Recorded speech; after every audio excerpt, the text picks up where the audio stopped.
Kasun Wong, who is playing just a mono black devotion. I think there's a small splash here. I think there's a couple copies of Psychic Strike, which I did not expect to see. Ooh. So other than that, that's just a blue splash off of Temple of Deceit and Watery Grave. So Wong on your right, Tietze on your left. They'll roll some dice, figure out who's going to be going first here. But it's winning in time for these players. We do know at least one player who's in the top 8. That is Chris Van Meter. Went 8-0 with John Monster, so able to double draw in. We also believe that Harry Corvasi will be able to draw in this round with Esper Control.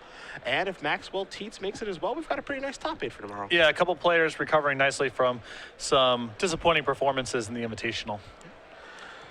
So as both players will take a look at their hands here, we've got many a swamp for you at home in just a moment. So if you're a fan of the old Pack Rat deck, you've come to the right place this evening. Tietze going to keep, as will Wong, and we are underway here in round 10 of 10 of our first Standard Open. Kasun definitely has some unorthodox card selections. It's a bit of a misnomer to call it Mono Black Devotion, as again he is splashing 2 copies of Psychic Strike off of 4 Watery Graves alongside 4 Temple of Deceits.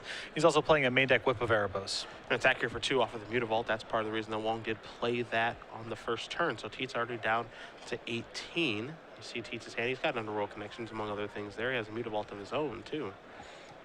So something of a reprieve for Kasun is the fact that Maxwell does not have any copies of Blood Baron in his main deck, simply playing with Desecration Demon, Bramaz, and Obsidat. 3 mana here from Wong. This is an Underworld Connection, so he's the first one to play the card drawing engine in this matchup. Tietze gonna take a draw step here after untapping that Orzhov Guildgate. And card advantage, the main key in the matchup here. The decks are really good at trading 1-for-1, so whoever gets out in front with a card drawer is a pretty heavy favorite. Tietze going to attack here with Mutavault. This leads to a rather unimpressive turn here for him because he's got to play a Godless Shrine tapped and just pass the turn.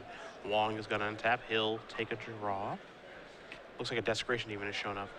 And Max a little bit behind the 8 ball here, in part because of these comes into play tap lands. There is a cost for splashing. There's a Temple of Deceit. So the first blue source here for Kasun. He's going to take a look at the top card. He's going to put that one to the bottom again. Not a huge splash of blue here, so we do classify it as mono blue devotion. Or excuse me, mono black devotion, just because of those 2 Psychic Strikes there. Underworld Connections activation, in with Mutavault we go. So most of the damage being done here by the 2/2-man land. Good start here for Kasun thus far. You know, actually getting an incremental points of damage, pretty critical in the Black Mirror matches, as, you know, both players are taxing each other's life sources, or their own life sources rather, with Thoughtseize and Underworld Connections. So even though these Mutavault hits look pretty innocuous, they do matter.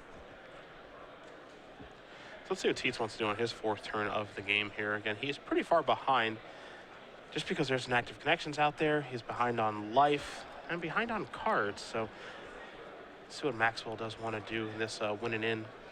Start by playing a Swamp. And part of the problem here is, given Max's situation, almost anything that he plays can be dealt with pretty trivially by Kasun. Any creature is likely to be killed by a plethora of removal spells. Underworld Connections, a good place for Max to start here, as card advantage again is key, but his life total is under some amount of threat. Draw here from Kasun is a Mutavault. So not a bad place to start here. See if he wants to activate connections right away, or if he just wants to play some spells right now. Not a bad spot to get a maybe a Gray Merchant Vasphodel in for a little gain and drain of 4. I also believe that Kasun has found one of his Psychic Strikes, so he may want to play a slightly more passive game here. And I like this, animating the Mutavault, getting in your shot for 2 points of damage again. If Max does something very threatening, he can answer it with Psychic Strike, and if he doesn't, he can simply draw a card with his connections. Tietze going to go down another life there via the Underworld Connections. So he's going to untap here with 4, presumably 5 mana. If he does play a land this turn, that comes into play untapped. I'll see if he's got a big spell to play or not.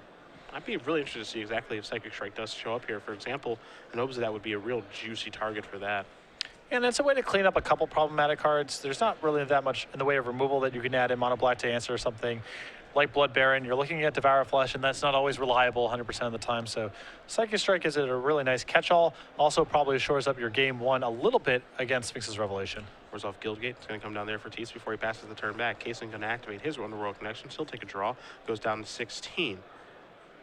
Wong will draw another copy of Hero's Downfall. Now he has at least 2 of those in his hand. He also drew a Thoughtseize from the Underworld Connections activation. So maybe he wants to lead off with the discard spell. And as silly as it sounds, Thoughtseize is a really good draw here for Kasun. he needs some information about what's going on with Max's hand, both in terms of how he wants to progress the game with these Mutavaults, and also at what point does he want to leave up Psychic Strike. You see him reach for just a singular swamp, so it looks like we're going to go with the Thoughtseize. You see the grip here of Desecration Demon and Ultimate Price, a Devour Flesh, a Hero's Downfall, and a couple of lands there for Mr. Tietze. Nothing too crazy going on his side of the board. Yeah, so Kasun's probably going to want to play a slightly more conservative game with his Mutavaults at this point as Max is flush with removal spells. And as Kasun does take those cards down, really interesting on what he will want to take in this situation. Seems like maybe Desecration Demon, even though Desecration Demon isn't even really all that good in the mirror, especially when both players just have a boatload of removal. Yeah, I would imagine it would have to be a removal spell here, as at this point Kasun's seen so many cards that I would be stunned if he didn't have an answer to Desecration Demon. And he does want to clear up a path either for these Mutavaults or some other threat down the line. Hero's Downfall going to bite the dust.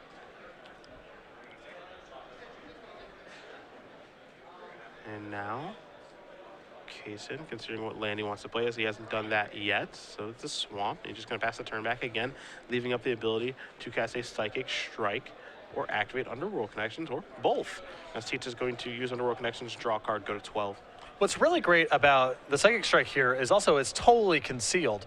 Kasun just has a blue-black Temple in play that you see Temples all the time splash in a mono-black Devotion deck, so it's actually fairly concealed right now from Max. And if you feel something like Elspeth or Blood Baron, usually safe to just cast right off the top, or Obsidat, actually is not safe in this spot.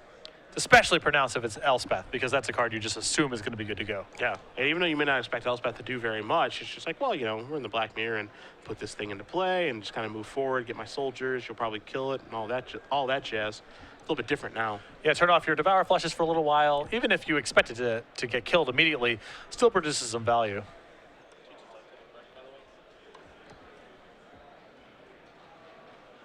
There's an activation of the Underworld Connections there from Wong. So 2 cards added, among them a Pack Rat. And Kasun's already sort of carved the path for this Pack Rat a little bit by removing one of the removal spells. He is aware that there's an Ultimate Price still in Max's hand, but the Devour Flesh, Kasun has all sorts of insurance again with all these Mutavaults he has, so he may be able to set this up shortly. Yeah, I wonder if he wants to go for it this turn or maybe a couple turns down the road. At the very least, by playing a Pack Rat this turn, it forces a lot of action here from Tietze. And there is Pack Rat.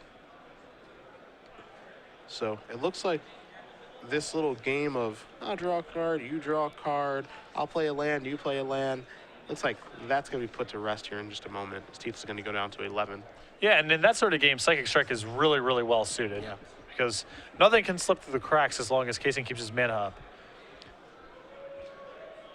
Discard spells can help Max push something through, but the discard spells are always going to be good in this sort of matchup. Tietze going to use some mana here.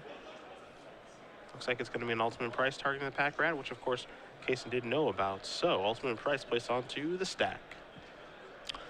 And if Kasun just allows this to go without making a rat, it may start to raise some red flags on Max's side of the table. Why would he leave all of his mana up here when there's so much upside to making a rat?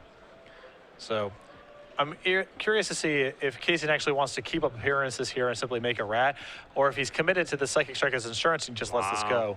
He does just let it go. That is a little bit curious, and you know, obviously the only reason I say that is because again, he could just activate Pack Rat and really just start some action here. If you're Tietze, as you mentioned, some red flags probably have to go off. Yeah, and Kasun here just has a lot of respect for the cards that Max could play in here, especially Blood Baron. I mean, as far ahead as Kasun is on cards, all that can be invalidated if Max is able to land a Blood Baron, and Kasun either doesn't have Devour Flushes or Max is able to produce enough Mutavaults as insurance. Yeah. But now Max has to be really curious as to why Kasun was not willing to make a rat here. There's a swamp there from Tietze. I think Tietze is actually playing a game like this, rather comfortable, and just a slow plotting affair, picking his spots as he did with that Ultimate Price.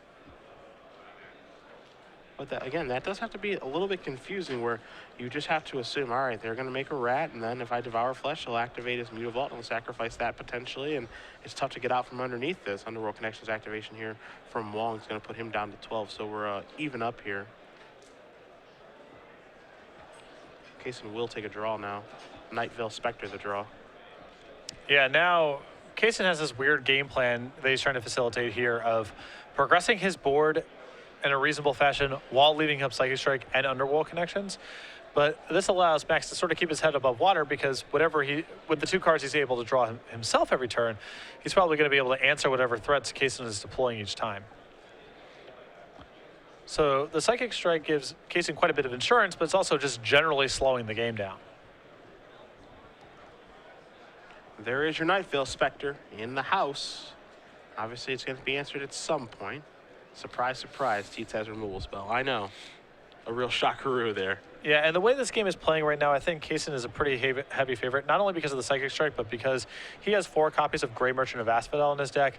Max does not have this card, and the range is going to provide him here if both players are just sitting here, drawing cards, saying go, killing each other's threats with an Underworld connections in play, gives Kason a pretty huge edge. Forces Max to be the aggressor at some point, but again, Kason flush with answers, a lot of spot removal in his hand, and the Psychic Strike is a huge insurance policy. It's just really weird. I've watched a lot of mono black, mirrors or devotion mirrors decks that both have Underworld connections. I've never really seen a game play out in this fashion before. Well, the fact that Kason is holding up Psychic Strike means he's slowing down deploying his own threats.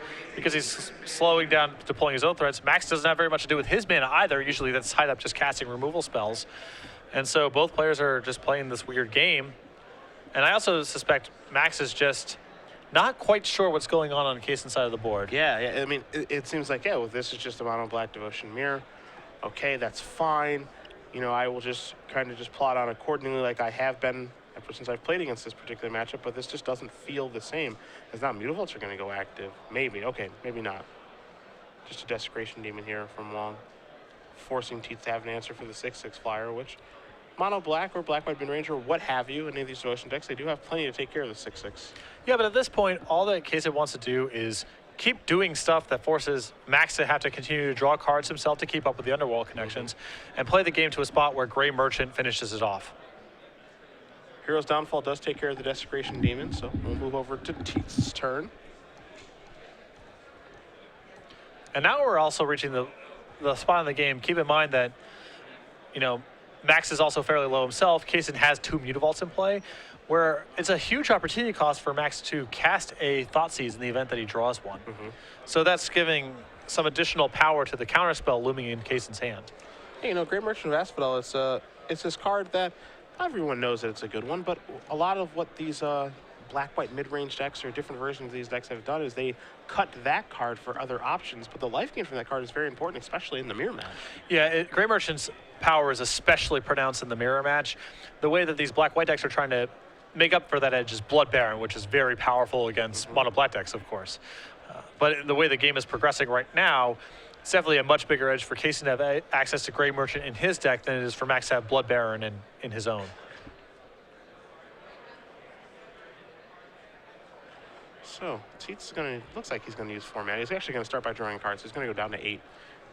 And this is a very subtle thing, but I even like the way that Kason tapped his mana last turn, even though it looks like a mistake, tapping the Temple instead of one of his swamps, because it just keeps up the ruse that there's nothing weird going on in his hand. Yeah. If he obviously leaves up double blue, it may give Max some inkling like, oh, maybe there's a counterspell going on. But by tapping his mana, what looks to be incorrectly, he actually conceals it a little bit. Wow, interesting play there by Tietze. So here's Downfall targeting Desecration Demon. Tietze immediately says, Devour Flesh, my own guy. I want 6 more life so I can continue to draw more cards. Kinda like it. Yep. Again, his life total is something in some amount of risk here. He's also aware of the fact that Kason, of course, has Grey Merchant in his deck. So using one of his cards here to gain 6 is a pretty good use of a removal spell, especially since they have been primarily just rotting away in his hand. So Wong, I believe, drew another copy of Psychic Strike. I think he may be leading off with a discard spell here. We'll see. Maybe it's going to be a Mutavault activation. He's going to start by drawing a card. He's going to go down to 9. I believe he has found his second copy of Psychic Strike as well, so. A lot of insurance with those counterspells. Yeah, it just depends on how he wants to play him. He's going to fire Mutavault and come in here for 2. Leaving up the ability to counter twice here. And, of course, offering up this Mutavault to exchange with Tietze's Mutavault potentially or a removal spell from Tietze. Yeah, Kasun's ahead on resources, so I think he's happy with the Mutavault trade. He's also pretty likely to use a removal spell on this Mutavault in the event that Max tries to activate it and block. Sure. Again, a lot of insurance because he has a counter spell in hand. Tietze is going to try to. See what this is. Yeah, that's a trade that Kasun is happy with. Follow up, if there will be one. 1, 2, and 3. 4. Another Deso Demon. Yes, sir. Pass the turn back. Interesting back and forth here between these two players. A lot of patience, a lot of posturing. Yeah, and Kasun's pretty, again, as long as nothing too disastrous goes on with the 2 counter spells that he has in hand and the threat of Gray Merchant coming off the top of his deck at some point here, he's got to feel pretty comfortable with the pace of this game. Tietze looking at a boatload of cards here, provided to him from his draw steps and Underworld Connections. He's going to start by playing a Plains. Will we see maybe an Elspeth here? And Plains not a card you commonly see in any number in Black-White Devotion decks.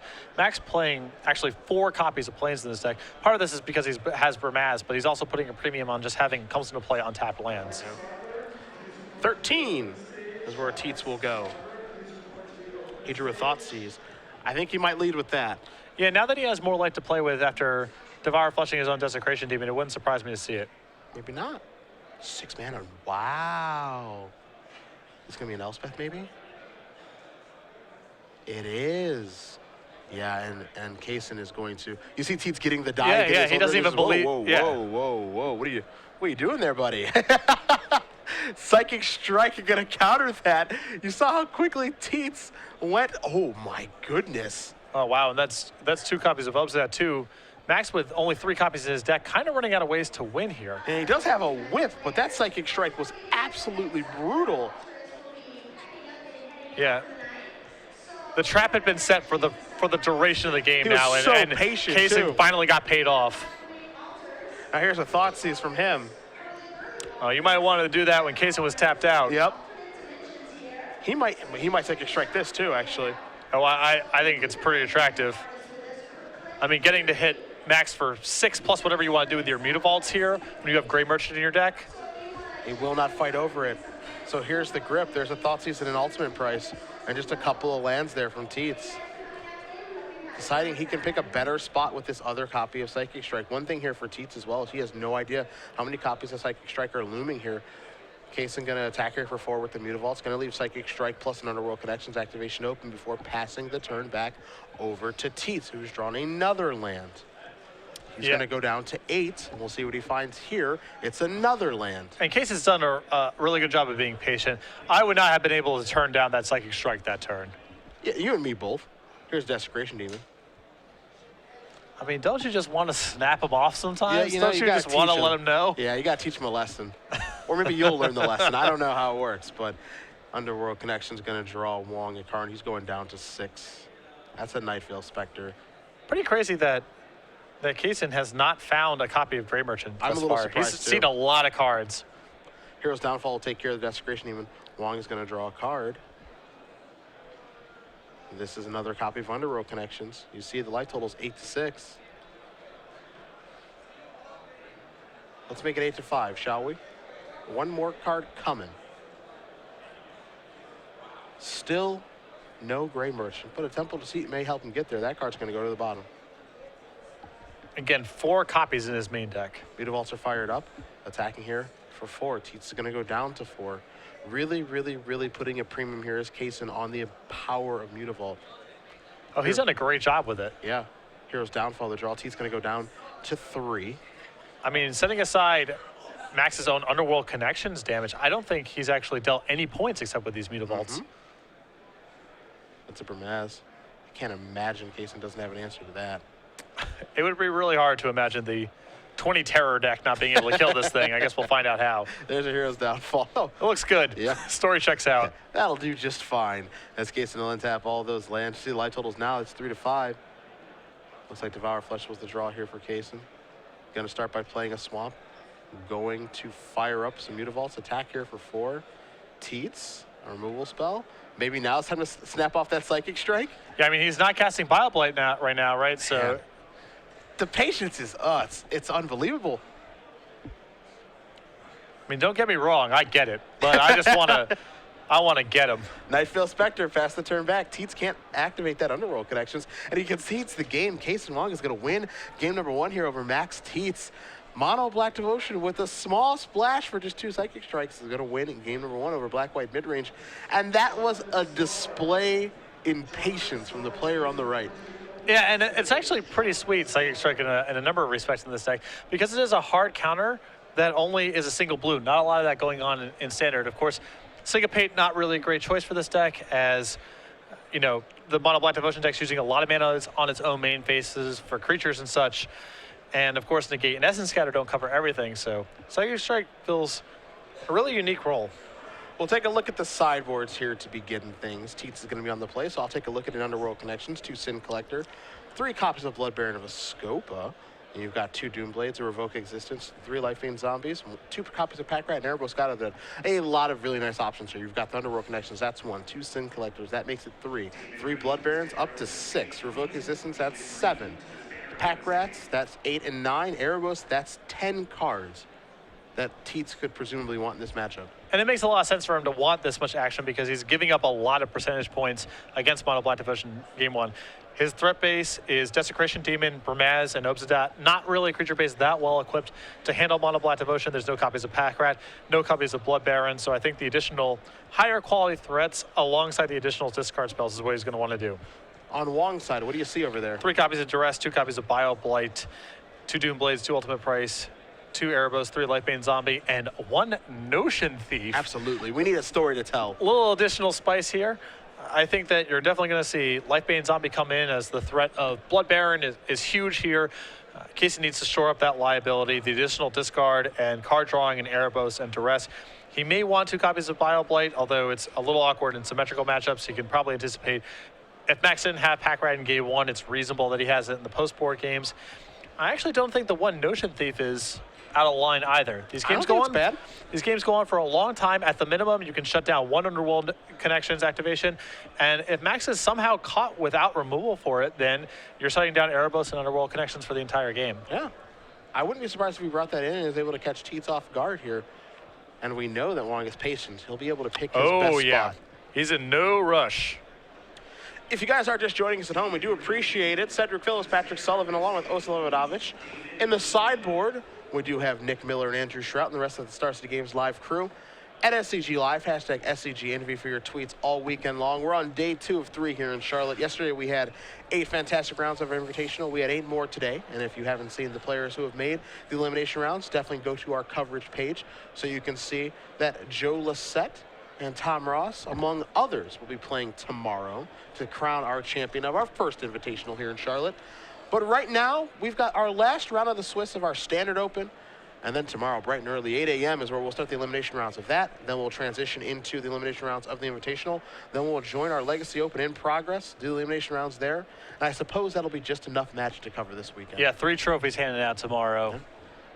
An early point boost for people who are pursuing the Season 2 invite, whether it's through the Standard or Legacy Open, and of course, an Invitational champion. Not only that 10K for first prize, but locking up one of the 16 invites to the Players' Championship. And we cannot forget their likeness on a card as well. Yeah, the most important part, arguably for some.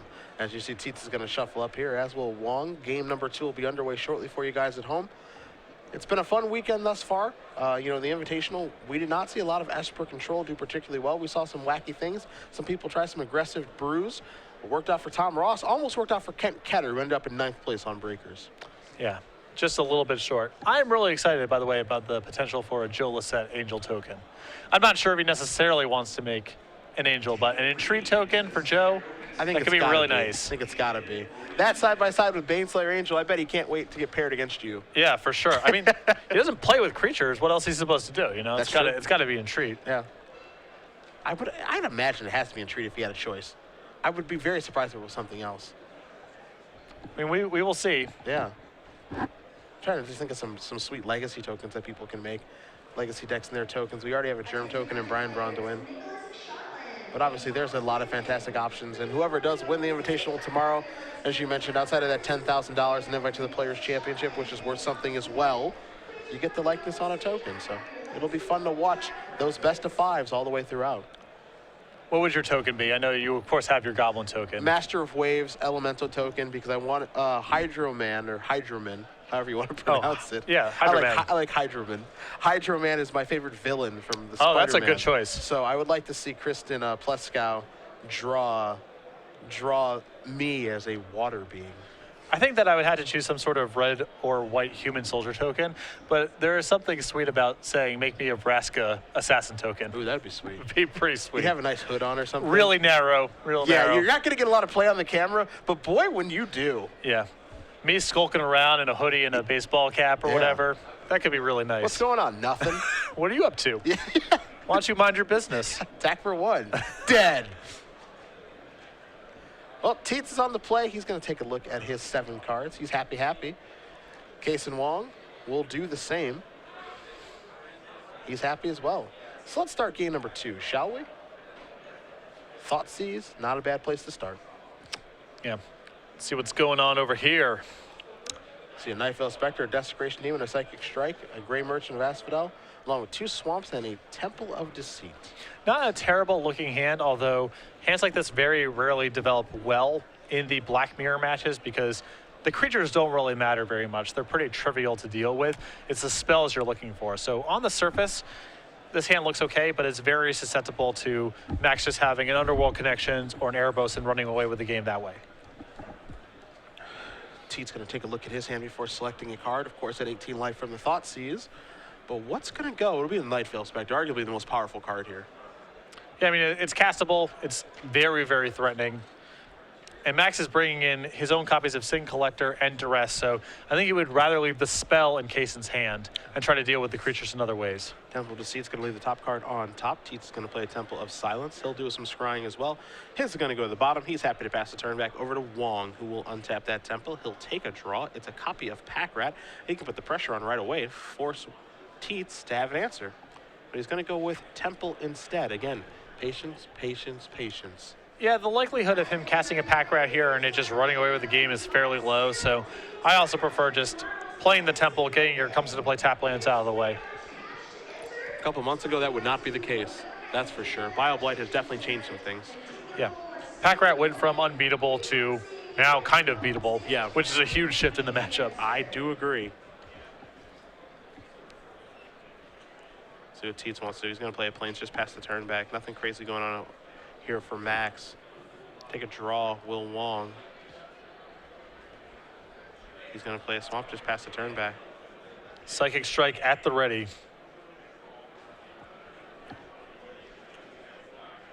Teets with the Mutavault, he'll pass the turn back. A lot of draw go action here. It feels like I'm watching an Espermere. Mutavault the draw here from Wong. The lands aren't helping either. Yeah, you're not wrong. Will it be Mutavault or will it be Temple here from Wong? It will be Temple. Take a look at the top card. He's happy with that. He'll pass it over back to Teets. Yeah, I think all other things being equal, both players should just focus on getting their comes into play tap lands out of their hand as soon as possible because you never know when mana is going to be the bottleneck. And these decks also often struggle trying to cast multiple spells in the same turn. There's so many 3 and 4 mana spells, so I understand wanting to deploy the Mutavault to give yourself a little bit of extra flexibility, but just get those temples out of the way. Teets a rather deliberate player if you've never got the opportunity to watch him play. However, it does seem like he might be a little unfamiliar territory just because there's some number of counter spells looming there in Wong's deck. And it's not something you actually have to worry about when you play against Mono Black or any other Black Devotion-esque deck. Because here's a Mutavault there from Wong. And again, I think a lot of what's changing the pace of play here for Max is the fact that he knows about Psychic Strike. He's brought in a lot of duress effects. And so he wants to wait for one of those to come off before he starts doing anything. But in the meantime, he sort of has to sit on his hands because he doesn't want to just run something into the Psychic Strike. Here's a Pack Rat. That's going to be targeted by Hero's Downfall. Will Kasun finally tap low, not have Psychic Strike at the ready? That's the question. He could activate Pack Rat and make another one if he'd like. We saw in the previous game that he had no interest in doing that. He has no interest again. Yeah, I mean, he has to be aware of the fact that his spells are a little less reliable post-board, because if Max has any action in his sideboard, it's additional discard spells that are going to be spell-specific. So there is some incentive for Kasun to cash it in for good value when he has an opportunity to do so. But at the same time, it's so valuable in terms of preventing Max from deploying something like Elspeth or Erebos until he finds one of those discard spells that, as long as Max doesn't do anything, Kasun really doesn't have much of an incentive to do anything either. This is true. Tietze looks like he may fire at Mutavault, and that's the choice. In for 2 we go. 2 damage coming across.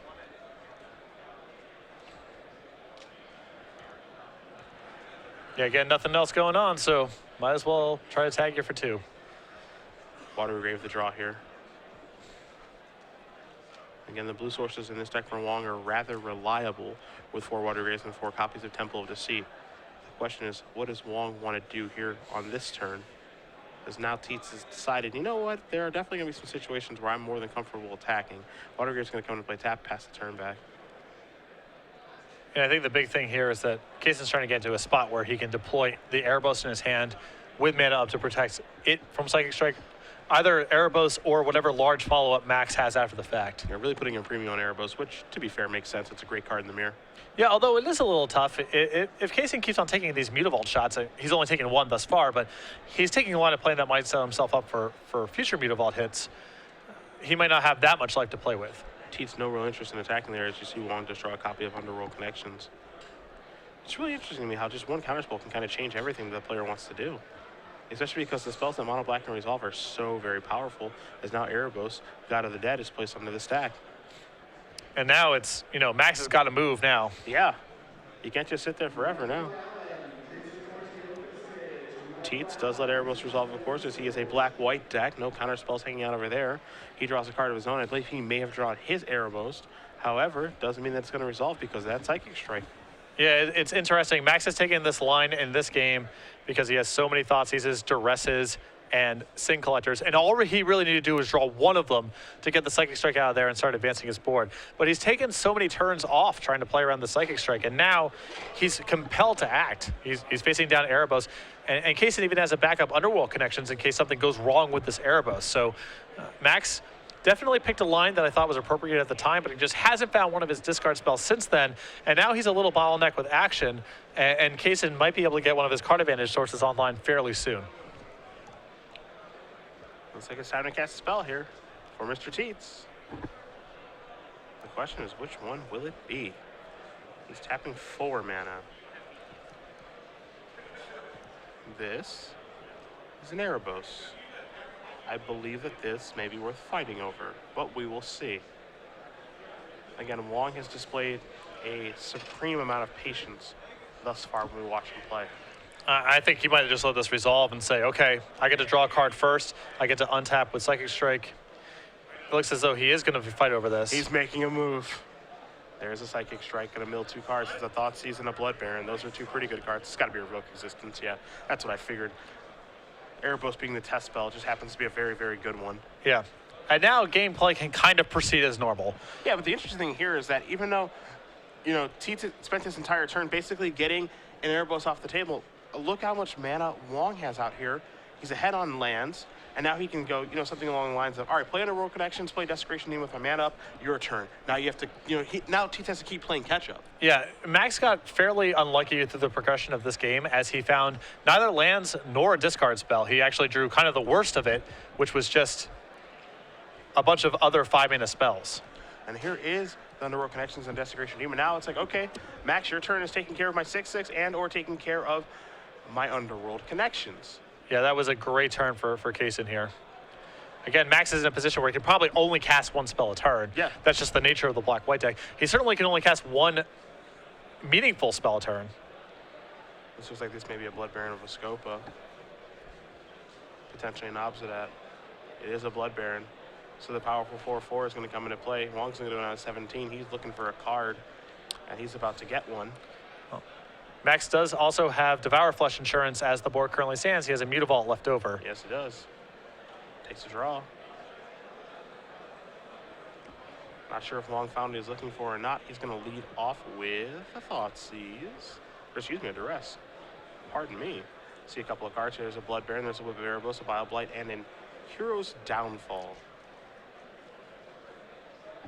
Again, Max is just a little bit bottlenecked on mana, so we're still in one spell a turn territory. Yeah. And that's why even if Kasun only has Devour Flesh, it's still fairly bad for Max to lose his Mutavault. There goes the Whip of Erebos. Wong gonna draw a card. See if he finds anything of use here. They're really looking for Devour Flesh plus something that can kill a Mutavault. Wong does have a Mutavault in his hand himself. He's going to attack here for 6. Tietze is going to go down to 12. Another copy of Erebos would also be excellent here to shut off the life gain. Not bad. So your Thoughtseize. Probably takes the Baron. Yeah. We could see a follow-up here with the Grey Merchant for 6, but he's just going to pass the turn.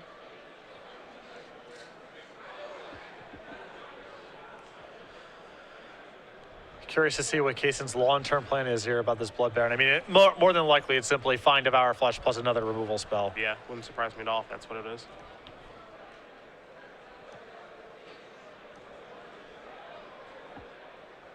Oh, and has Max picked up Elspeth? He has. Will he cast it, though? Looks like he may be main phasing a Hero's Downfall? Potentially? Tough to say. This is 5 mana. No? Maybe not. He's going to go with Hero's Downfall right now. Get that thing off the table, he says. So there goes the Desecration Demon.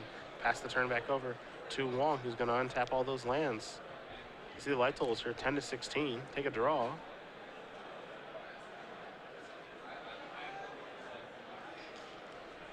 Grey Merchant in hand. Yeah. I imagine he has to just dig with connections right away here. Yeah, that's probably step 1 as he goes down to 9. He'll be having a new card coming here in just a second. Another copy of Connections. Not shabby here, as he does have Grey Merchant.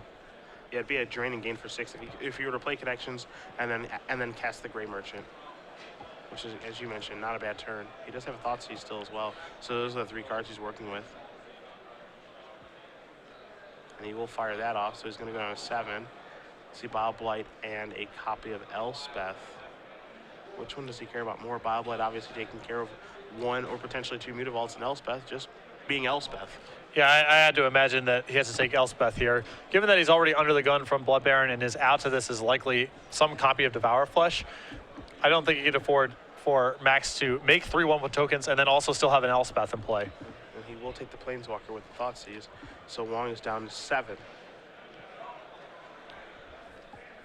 Is it time to cast Grey Merchant yet? I mean, I think he just wants one more turn of being able to deploy Underworld Connections. Because he can still enchant a land, leave a Mutavault back to block a Mutavault or a Blood Baron as appropriate, draw another card with Underworld Connections, have a bigger Grey Merchant, and access to more cards in subsequent turns. Here's 5 mana. There's your Grey Merchant. Draining gain for 4, so it's like the Blood Baron did nothing almost. Tietze goes down to 12, Wong back to 11. Pass the turn back. Tietze quickly untaps. You see, we're under 15 minutes in the round, so these players need to get moving and grooving. Here it comes. Exchange of life total. Tietze up to 16, Wong down to 7. Wong gonna untap. Tietze with all of his mana over there and Mutavault among the lands. Underworld Connections, of course, in Wong's hand. He's going to go down to 6. Let's see what he finds hither. It's a Pack Rat. Only a very good Magic card, and still not even really that bad in this situation. Maybe just not great. Yeah, the problem is that he knows that Max has a Bile Blight in hand, so that it's very challenging for the game to go down that road. Looks like we got some mana being tapped here. 1, 2, 3. Connections. Draw a card, down to 5. What's he find? Wasn't quite sure what that was. Drew that one pretty quick. And this is why I think that I would have reordered the way that Kasun took his turn last turn, is because the cards matter quite a bit to him at this stage, and also getting more life off of that Grey Merchant would have been big as well. All right, time to try to activate a Mutavault. Activates both of them. Not a huge fan of this when you know about the Bile Blight. Yeah, you get 2 for 1 there. I do not love that play. I don't like that for multiple reasons. I think, Kasun's on chump block duty regardless. And also, as long as you have a Mutavault up to chump block, he can't send in his own Mutavault, because if his answer is Bile Blight, then he loses his own Mutavault. Yeah, and now he's just going to see the game. So Max Tietze is going to win game number 2, and we're going to move on to game number 3 here in just a moment between Kasun Wong and Maxwell Tietze. I'm with you. That double activation of Mutavault in the face of Bile Blight was very, very strange there from Wong. Also, there's, even if you don't know that Bile Blight's in his hand, the odds that you double block there and Max just says, yeah, okay, I have nothing, are really low. So slim, right? Tietze, a premier player, wouldn't even make the attack, I don't think. Yeah, exactly. So I think you want to use your Mutavaults in that position to just be a chump blocker that turn, and then the following turn, with your 2 connections, you get a lot of draws at it. If you find a Gray Merchant, you have a lot of breathing space. And of course, if you're able to find an Edict plus another removal spell for Max's Mutavault, then you actually get the Blood Baron off the table altogether, and things get very easy from there. Well, we're going to have game number 3 on the way here. Kasun Wong will have the option to play or draw, presumably taking the play, and whoever does win this match will be making the elimination rounds, which do again start bright and early tomorrow morning at 8 a.m. East Coast time. We'll do our quarterfinals then with Patrick and Osip. We'll bring you the semifinals. And of course, our finals. We'll crown our first of 3 champions tomorrow. And don't forget, during all the elimination rounds, we do have our premium giveaways 3, 6, and 12 months. So if you're looking for some articles by Brian Kibler, Brad Nelson, maybe the return of Above the Curve, check it out. Get some free months of premium. Who do we like here? Any changes? You see Tietze is going back to a sideboard here. I'm not sure if he's changing anything or not, but do you like black-white or maybe the mono-black with a small splash of blue? I like the black-white deck in this matchup. I think game 1, having access to hard counters is pretty valuable, because Max is eventually trying to put the game into a place where he has one of his high-impact spells. Blood Baron, which he doesn't actually have game 1, but Obsidat, Elspeth, something along those lines. In the post-board games, most black decks are loading up on Duresses, and if they have white in the deck as well, Sin Collector is another tool they have available. And in the face of those cards, a 3-mana counterspell is just actually something of a trap. You saw a case in there holding up mana for a lot of the game. Max actually got fairly unlucky with the cards that he was drawing in that sequence. He was drawing neither lands nor discard spells, and he was trying to set the game up where he could just attack Kasun's hand in one turn, start playing stuff, and really set his tempo back. Even though Max didn't draw especially well over the course of those turns, he was still able to eventually overwhelm Kasun's defenses, in part because Kasun spent so many turns saying go with 3 mana unused. Those were turns that he could have spent playing Underworld Connections and drawing a card, getting Erebos online, and so forth. So given how much access to discard Max has, I think the counterspells get a lot worse in the post-board game, and Max's deck becomes much more effective at forcing through Blood Baron with protection, which is the best recipe possible against a deck like Kasun's. We'll see if Max can put that all together for this 3rd and final game here. Under 10 minutes. I know Max likes to play that deliberate pace, but we're going to have to get rocking and rolling here. There's a Water Grave there from Kasun Wong. Yeah, depending on the actual standings right now, neither player wants to draw. I'm sure that if they're playing instead of drawing, they're probably at the bottom end of the tiebreakers. And this is something that we did not see from Kasun in the other games. Here's a turn 2 pack rat, basically saying, hey, here I am. Better have an answer for this. Tietze with a Thoughtseize. Now, of course, Bile Blight in the matchup changes the texture of the game quite a bit. Indeed. 3 copies of Bile Blight here throughout Max's 75. You have to ask yourself the question, does he not have an answer to Pack Rat, or is he trying to bait me with Bile Blight? A couple copies of Underworld Connections among the lands here. There goes the connections, obviously, from the Thoughtseize. Tietze going to play his 2nd land in just a moment. It's a Temple of Silence, little scry action here. Take a look here, consult the grip, see if he likes it or not in just a second. I'm not sure if that Temple was played 2nd there, but in any case, I like waiting on the Temple there versus the Guildgate. This is, again, a very small thing, but things that separate players from Max from the rest of the field. On the first turn of the game, you're probably looking for lands and spells. Yeah. That's likely to be the case, unless your hand is extremely land light or land heavy. Oh, he's moving in. On the 2nd turn of the game, you're more likely to know whether or not you're going to want a land or a spell based on what your first draw was, and so you get a more informed scry. This is a small thing, but all these things matter. Kasun, knowing the time is of the essence, he is moving in here with the Pack Rat. Tietze draws his card, and remember, he kept this card on top with the Temple. There's a Plains. This is a 3 Bile Blight deck. And Tietze, does he have one of them? And the Mutavault really throws this for a loop too, because that's an additional +1/+1 on the pack rats.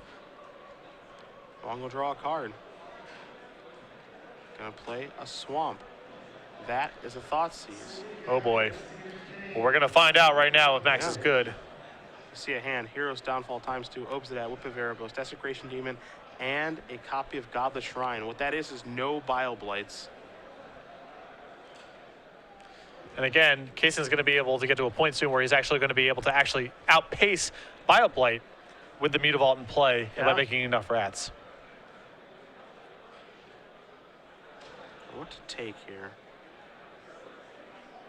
Got the 6/6 flyer, which you can control via Mutavault, a removal spell, or a pack rat. He's got Obsidian, which Tietze is a little way away from. It may not even have an impact on the game. You see the Whip of Erebos, that one certainly slowed to the table. He will go with the Desecration Demon, feeling that he can overwhelm the Hero's Downfalls. And in we go with the pack rats. Kasun with an activation or no? There it is. Discard a Swamp. Here's your Downfall, obviously. Take care of the creature. Now, the rough part about leaving Max with the Hero's Downfalls, even though they're fairly innocuous against the pack rat, is each Hero's Downfall represents another draw step that Max gets to find Bioblight. Yeah. Tietze's going to untap. He'll take a draw. There's a Thoughtseize. Turn here could be Godless Shrine, untap, Thoughtseize. You leave up Hero's Downfall. And Thoughtseize is not shabby here. I'm sure that Underworld Connections is something of an insurance policy. Kasun was hoping that he could leave back, but it basically forces him to just make a rat with the card he draws every turn. And there's some risk with all of that. If Max finds Bioblight in time, that could be a disaster. Yeah, so this is a Thoughtseize that's going to cost him life. Underworld Connection is going to bite the dust. It's not even possible that the game could get into such a place where Max is able to play Elspeth and minus away all the rats as well. Yeah, so that's true. The life is at a premium here, and Max is definitely under the gun, but the game is far from over. Godless Shrine coming to play on tap. Tietze goes down to 10.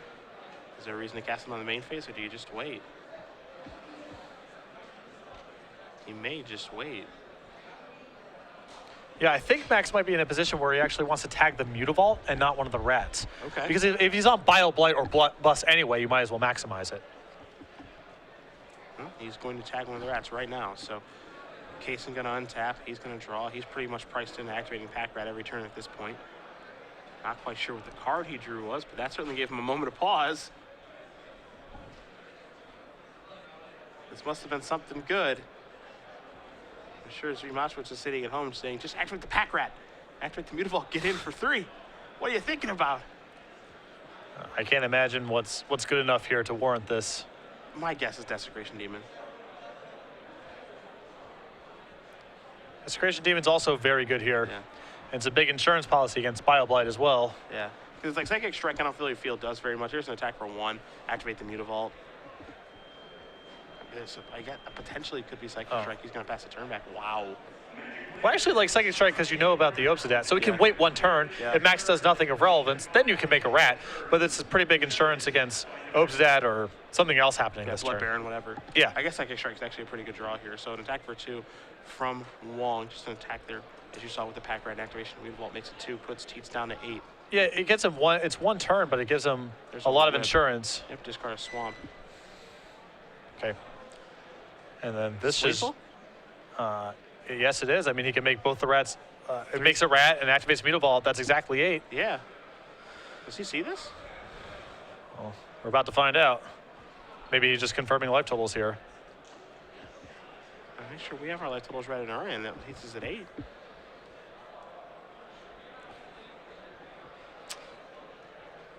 And Max is just sitting there stone-faced, hoping that Kasun finds a way to bluff himself out of this. Discard. Yeah, and then activate. Yeah, that should be plenty, right? Yeah, okay. Yeah, okay. I was hoping we weren't missing something. Okay. And we weren't. Kasun Wong is going to win this match over Max Tietze.